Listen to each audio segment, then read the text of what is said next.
오늘 이 아침에 우리에게 주시는 하나님 아버지의 말씀은 사도행전 26장 13절에서 16절 말씀 제가 봉독에 올리겠습니다. 왕이여 정오가 되어 길에서 보니 하늘로부터 해보다 더 밝은 빛이 나와 동행들을 둘러 비추는지라. 우리가 다 땅에 엎드려짐에 내가 소리를 들으니 히브리 말로 이르되 사울아 사울아 내가 어찌하여 나를 박해하느냐. 가시채를 뒷발질하기가 내게 고생이니라. 내가 대답하되 주님 누구시니이까. 주께서 이르시되 나는 내가 박해하는 예수라. 일어나 너의 발로 서라. 내가 내게 나타난 것은 곧 내가 나를 본 일과 장차 내가 내게 나타날 일에 너로 종과 증인을 삼으려 함이니. 아멘. 오늘도 새벽 기도에 참석하신 여러분들을 주님의 이름으로 환영하고 축복합니다. 우리가 새벽 기도회 때 계속해서 사도행전 말씀 지금 나누고 있습니다. 사도행전 26장 오늘 6절에 13절에서 18절 16절 말씀을 우리가 함께 나누도록 할 텐데요. 지금 바울이 지금 베스도 총독이 이제 주최한 청문회 자리에서 특별히 이 아그리빠 왕이 사실은 베스도 총독의 요청에 의해서 베스도 총독이 이제 신임 총독으로 부임한 후에 바울 문제를 어찌 해결할지 모르는 상황에서 또 바울은 로마의 황제 앞에서 재판받기를 원한다고 하는데 이 사람의 죄목을 뭐로 지금 보고해야 할지 지금 난감한 상황에서 또 이제 거기 분봉왕으로 있는 지금 이 아그리빠 왕에게 도움을 요청하는 것이죠. 그래서 아그리빠 왕은 바울을 이제 만나서 그 상황을 듣고자 하는 거죠. 바울은 또 이 상황 속에서 그저 자기의 이야기를만 하는 것이 아니라 자기가 만난 예수님을 전하고 있는 것이죠. 그러니까 바울은 때를 얻든지 못 얻든지 복음을 전하는데 그야말로 열정을 가진 사람이고 최선을 다하는 사람이었습니다. 그러면서 지금은 자기가 어떻게 이렇게 바뀌었는지 회심하였는지 그 대목을 얘기하고 있어요. 그러니까 지금 바울은 자기가 만난 그 주님, 물론 지금 자기를 고발한 유대인들에게도 사도행전 22장에 자기의 간증을 얘기했고 오늘은 이제 아그리빠 왕에게 지금 간증을 하고 있는 겁니다. 그러면서 이제 밝은 빛이 나와 또 나를 동행하는 자들에게 나타났다. 그런데 문제는 뭐냐면 빛이 다 그들에게 비춰졌지만 같이 동행한 사람들은 거기서 들려지는 소리가 무슨 소리인지 알지 못하는 거죠. 14절에 우리가 다 땅에 엎드려짐에 내가 소리를 들으니 히브리 말로 사울아 사울아 내가 어찌하여 나를 박해하느냐. 그런데 함께 동행한 사람들은 그 소리는 듣지 못합니다. 사도행전 22장 9절에 그가 이 유대인들에 의해서 지금 잡힐 위기에 있었을 때 로마 군인에 의해서 지금 그 상황을 이제 피하게 되는데 그런 가운데도 이제 자기 이 간증을 그 유대인들에게 할 때 함께 동행한 사람들은 그 소리가 무슨 소리인지 듣지 못했다.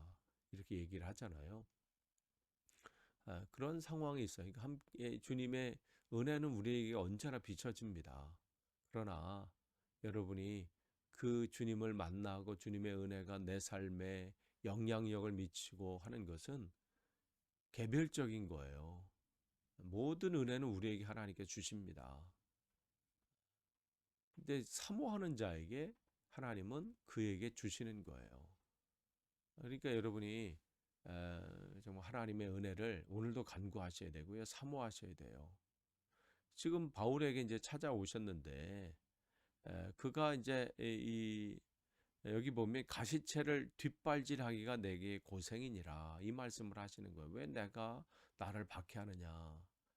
가시채를 뒷발질하기가 내게 고생이니라. 가시채라고 하는 것은 그 당시 이제 농부들이 쟁기질을 할 때 이제 소를 이제 끌고 이제 가는데, 소가 그 앞으로 제대로 안 가거나 하면 뾰족한 막대기, 그러니까 막대기 같은 거 끝에 무슨 이 쇠조각이나 아니면 뼈조각 같은 걸 붙여가지고 이 소를 찌르는 거예요. 그래서 앞으로 나아갈 수 있도록.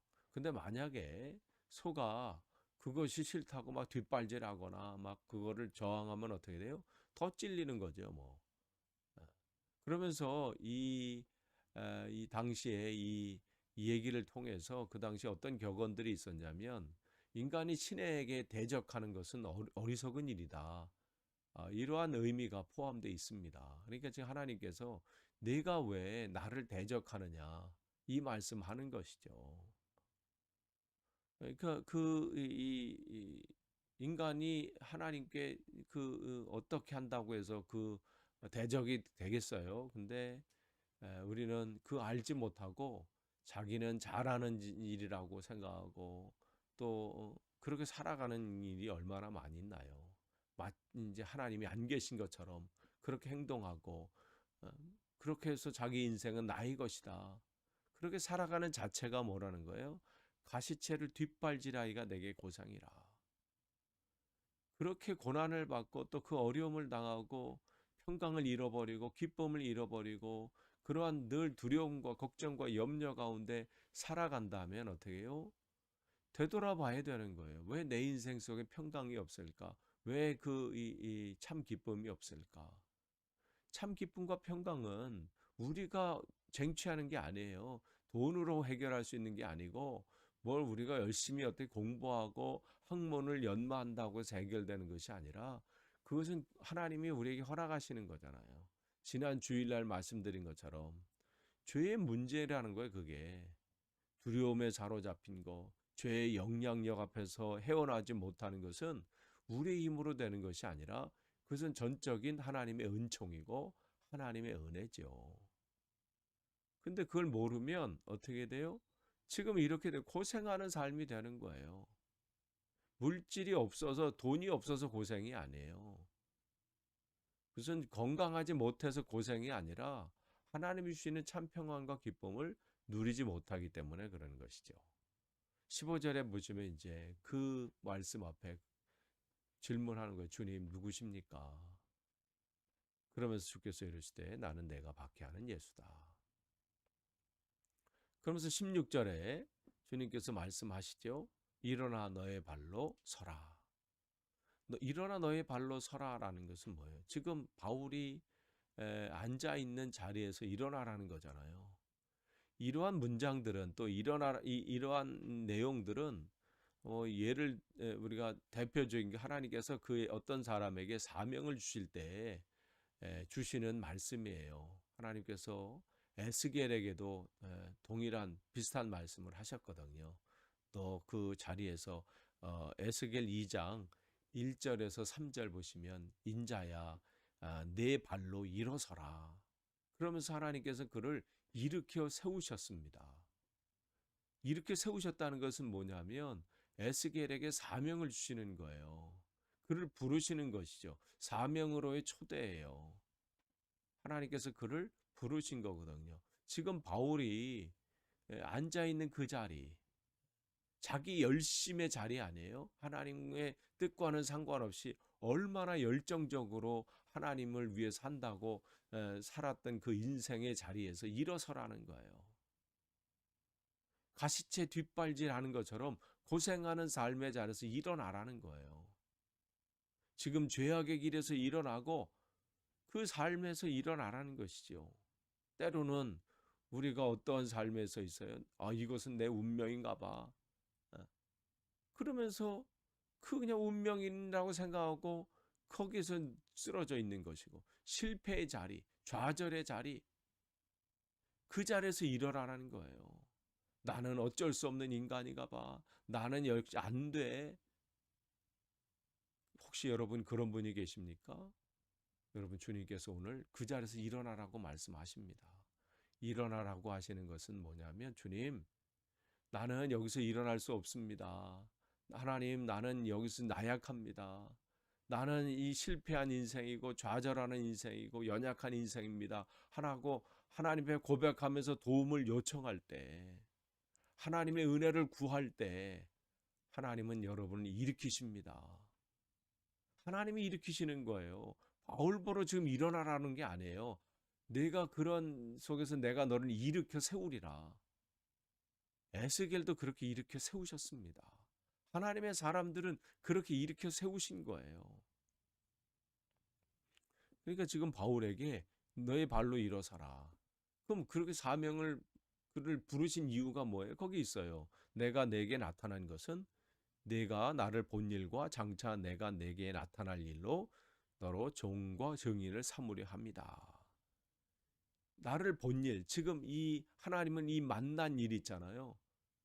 이 그전까지는 경험하지 못했던 주님을 만난 사건, 이거를 증거하도록 하나님께서 그를 부르신 거예요. 우리를 하나님께서 성도로 부르시고 또 신앙의 생활을 하게 하신 것은 뭐예요? 바로 여러분이 만난 그 주님 있잖아요. 그 주님을 다른 사람에게 증거해야 할 사명으로 부르신 거예요. 그냥 교회 다니는 사람으로 부르신 게 아니에요. 여러분이 만난 주님, 그 주님을 여러분이 전하셔야 돼요. 그것 때문에 부르신 거거든요.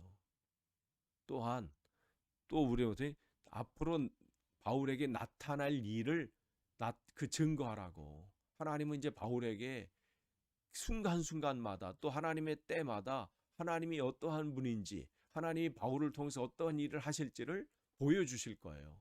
이제 그것을 너는 너만의 이 말씀으로 붙잡고 있지 말고 그 하나님의 놀라운 그 크기의 일들, 하나님의 놀라운 일들을 다른 사람에게 증거하라는 거예요.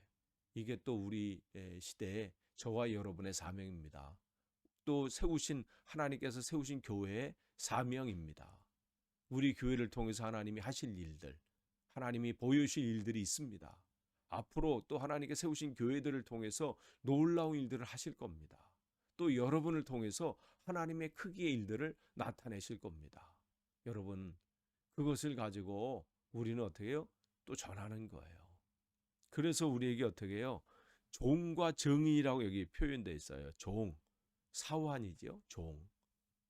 근데 여기서 종이라고 쓴 이 단어의 의미는 뭐냐면 그 당시 로마가 이제 이 로마 전함 밑에는 그 노젓는 노예들이 있거든요. 이 사람들은 사형에 해당되는 죄를 범한 사람들인데 지금 어떻게 되냐면 그 사람들이 이 죄 사함을 받았는데 그 일정 기간은 이 일들을 해야 되는 게 뭐냐면 노젓는 일을 해야 되는 거예요.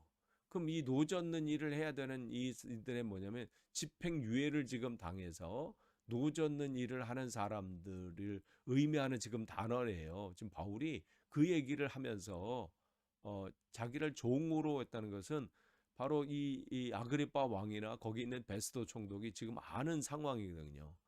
그 의미를. 그 종은 그 노예는 노젓는 노예는 뭐 하냐면 가라 하면 가는 거고요. 노를 저어라 그러면 그 뭐 나 지쳤는데 못 하겠어요. 아니에요. 끝까지 노를 젓는 거고요. 멈추라고 하면 멈추는 거예요. 지금 바울은 자기를 그러한 자로 하나님이 세우셨다는 거예요. 하나님이 가라 하면 가고 멈추라 하면 멈추고 그게 자기의 사명이라는 거죠. 자기는 주님에 이끌려서 사는 사람이라는 거예요. 또한 두 번째 증인이라고 돼 있어요. 증인은 뭐예요? 보고 들은 바를 정확하게 전하는 사람이에요. 정확하게 얘기하는 사람이에요. 바울은 그 사명이 자기에게 있다는 것이죠. 증인의 사명. 그것은 오늘 뭐 바울이나 몇몇 사람들의 얘기가 아니라 우리의 그리스도인의 사명이죠. 내가 만난 주님, 나를 통해서 나타나시는 그 하나님, 또 앞으로 우리를 통해서 이루실 그 하나님의 일들을 보고 들은 것을 증거하는 사람들. 그게 우리들입니다. 지금 바울은 지금 이 베스도 총독이나 또 아그리파 왕 앞에서 또 거기에 모인 청문회 앞장에 모인 대단한 사람들 앞에 조금도 두려움 없이 또 위축됨 없이 담대하게 복음을 증거하고 있습니다. 오늘도 여러분이 그 복음을 증거하는 복된 하루 되시기를 간절히 축원합니다. 기도하겠습니다. 하나님 감사합니다. 오늘도 귀한 하루를 쉬고 함께 말씀을 나누게 하시니 감사합니다. 하나님, 때를 얻든지 못 얻든지 우리가 복음 증거의 사명을 감당하게 하시고 또 종과 정인의 삶으로 하나님 앞에 헌신할 수 있도록 인도해 주옵소서. 예수님의 이름으로 기도하옵나이다. 아멘.